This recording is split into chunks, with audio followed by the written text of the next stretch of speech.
एक घने और परासरार जंगल के बीचों बीच एक खूबसूरत लड़की रहती थी जिसका नाम आफिया था। उसकी आंखें चांदनी की तरह रोशन और चेहरा सुबह की पहली किरण जैसा दिलकश था। एक दिन वो जंगल में घूमते घूमते एक ऐसे मकाम पर पहुंची जहां उसने एक हुसैन शफाफ तालाब देखा।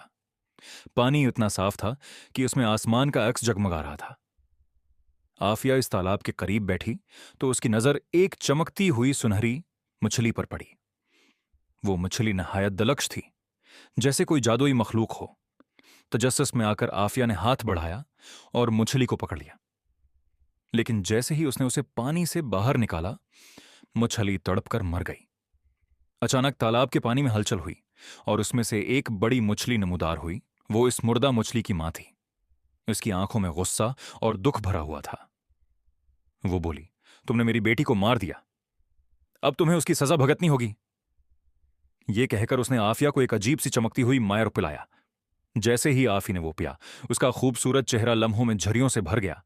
बाल सफेद हो गए और वो एक बूढ़ी माई बन गई। आफिया रोती हुई तालाब के किनारे गिरी। जब वो बेअख्तियार पानी में गिरी तो अचानक वो दोबारा जवान हो गई। वो हैरान रह गई।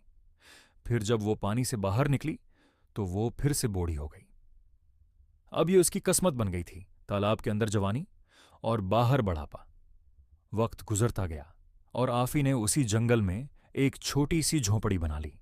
उसके पास दो बकरियां थीं जो उसकी तन्हाई का सहारा बन गईं।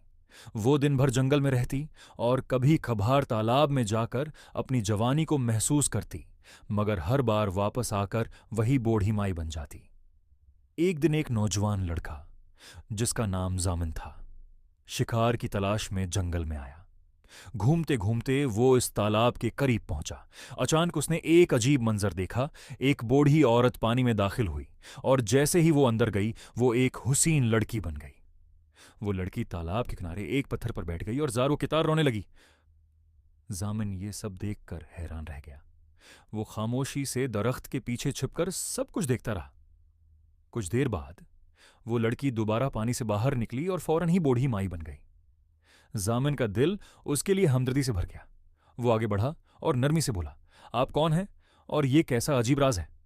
बूढ़ी आफिया ने आ भरी और अपनी पूरी कहानी सुना दी। जामिन ने कुछ देर सोचा, फिर बोला, हर जादू का कोई ना कोई तोड़ होता है, हम उसे ढूंढेंगे। और यूं एक नई उम्मीद के साथ दोनों इस प्रासरार तालाब के राज को खत्म करने के लिए सफर पर निकल पड़े।